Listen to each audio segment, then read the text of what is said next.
I'm back. Okay, so in a previous video, I was talking about culture and talked about my interest in what culture is and how we define or describe culture. And I wanted to talk more about that today, and I wanted to continue to break down that expression from Seth Godin, the author, podcaster, blogger Seth Godin, which is people like us do things like this. And I was talking previously about how that expression sort of illustrates the relationship between two ideas that sort of create sort of like a crossroads. And at that crossroads might be the point where you might start to describe or define culture as an entity, as a concept. And so people like us would be an expression of identity, for lack of a better term, and then do things like this would be an expression of actions, tradition, ritual, ways of being, ways of acting, ways of speaking, whatever. And so culture sort of marries those two ideas.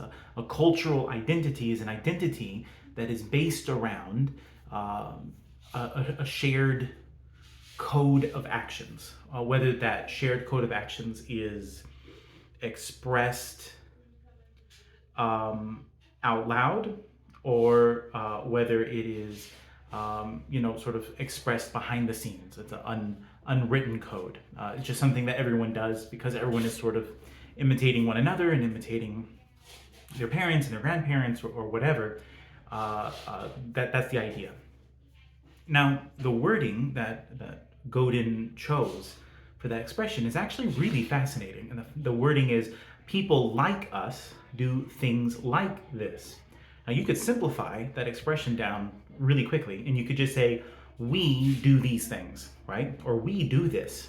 And that would be, from a certain perspective, it'd be saying the same thing with fewer words, and that would be perhaps a better way of expressing the same idea. But I think you would lose something valuable and telling about culture if you were to just say, we do this. Because I would say that each side of the expression, or the two sort of phrases that are put together, people like us being one, and do things like this being another, if you see it in two pieces, it's two building blocks, so to speak, I would say both of those building blocks are fuzzy. That's a good way to say it. Sort of intentionally vague. And that's something that I've been thinking about quite a bit, independently of thinking about Seth Godin's expression. But I think that any description of culture must be vague to a certain point, must be fuzzy. And that's because culture cannot be defined with clean, hard edges, because culture can be defined or be described with completely different borders, cultural borders, depending on the resolution that you look at a culture through. All right. So if you say people like us, you're being intentionally fuzzy. Well, who are people like us? It means it's not just us. If you take a category that you define and you say, this category is us, I belong to this group, and maybe in your mind you can pretty definitely draw the lines between the group that you feel you are a part of and those who are outside of that group. And sometimes that group that you might be defining is fairly easy to define. Maybe the group would be like the citizens of a certain country. So if you say, I belong to the group known as Americans, then that would be a fairly easy group to identify. It's not very fuzzy because it's pretty easy to demonstrate if someone belongs in that group or doesn't belong in that group. A tourist that comes and visits from another country and they're taking pictures of the Statue of Liberty and stuff, obviously they would not feel, just because they spend a few days in the country, they would not feel that they're part of that group. In the same way, if you went to a different country, if you were an American, if I went to a different country and took pictures of that country, I could still very clearly say, I am definitely in that group, right? I didn't leave the group of American citizens because I visited another country.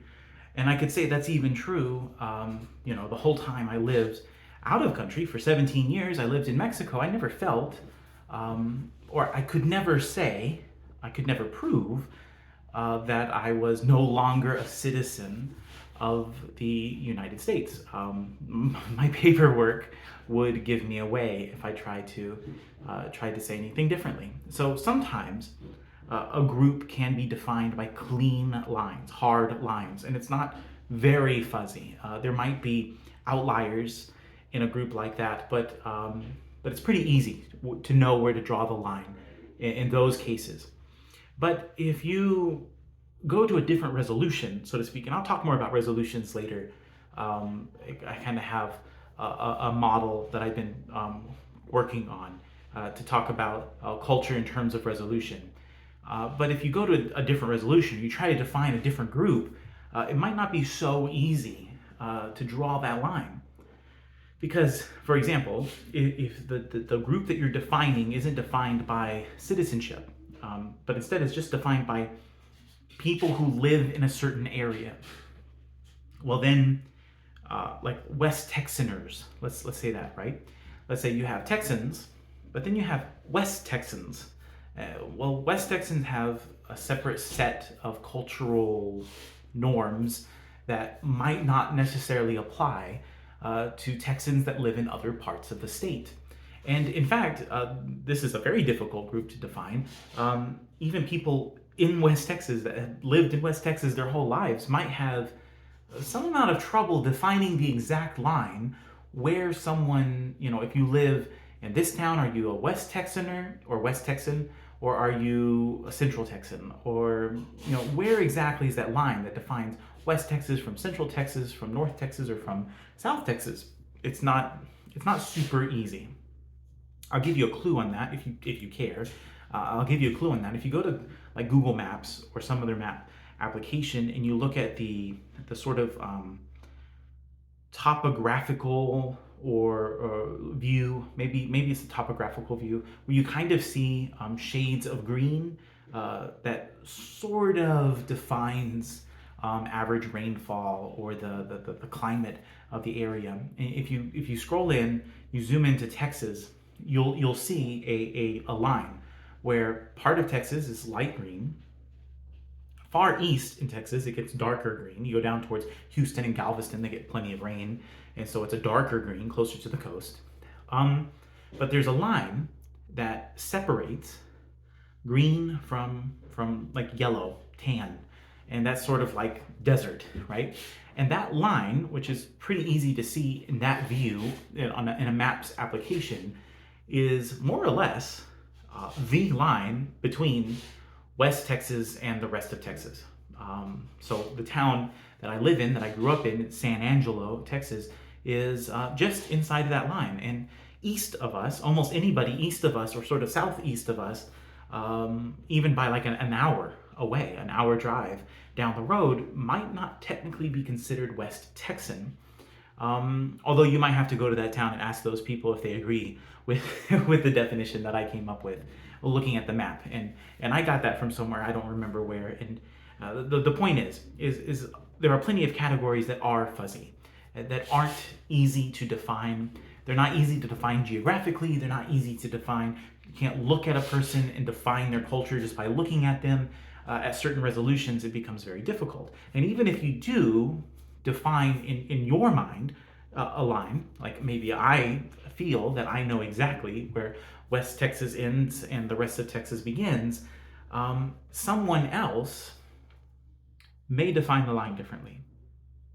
And people that I feel, with my definition, I feel are outside of the group. They're sort of us adjacent. That might be a way to say it. They're us adjacent. And so they might not be us, but they might be people like us, you see? So the fuzzy definition allows for differences of opinion. It sort of allows for the difficulty of drawing those cultural lines. And at some resolutions, or in some cases, it can be a lot more difficult than others to draw those lines. And if you go to the second half of that expression, the second building block, so to speak, do things like this, well, it's easy to see why that also needs to be fuzzy, because people who are, even if they are definitely in the same cultural group, well, on a family basis, a communal basis, a neighborhood basis, or even on an individual basis, we're going to do things slightly differently. It would not be fair to look at a culture from my perspective that's halfway around the world, like say people who live in a certain province of China. It wouldn't be fair for me to accuse, which wouldn't really be an accusation, but just declare everyone in such and such province around halfway around the world in China or somewhere, they all have the exact same culture. They all do things exactly the same way. Now, from my perspective and my ignorance, right, of peoples in other lands, I might see that to be true. But if anyone who goes there and spends any amount of time observing people living among the people in that faraway province, from my perspective, far away, you would quickly see that that's not true, that there's a great deal of variety, even within a clearly defined cultural group. And so people like us, fuzzy, vague, slightly ambiguous, leaves plenty of wiggle room, do things like this, again, fuzzy, vague, leaves plenty of room for variation. Well, that's a smart way to think about a culture, right? It's a smart way to leave it fuzzy. And so I really like that expression, and I like thinking about it in terms of fuzziness, pixelation, if you will. Now, in a future video, I'll talk more about the idea that I've been kind of working on about cultures having resolution, or being able to look at culture from different resolutions, and how that model might be really interesting. It might be an interesting way of thinking about culture, cultural boundaries, culture gaps, culture shock, and so forth. But that's all for today, so we'll see you next time.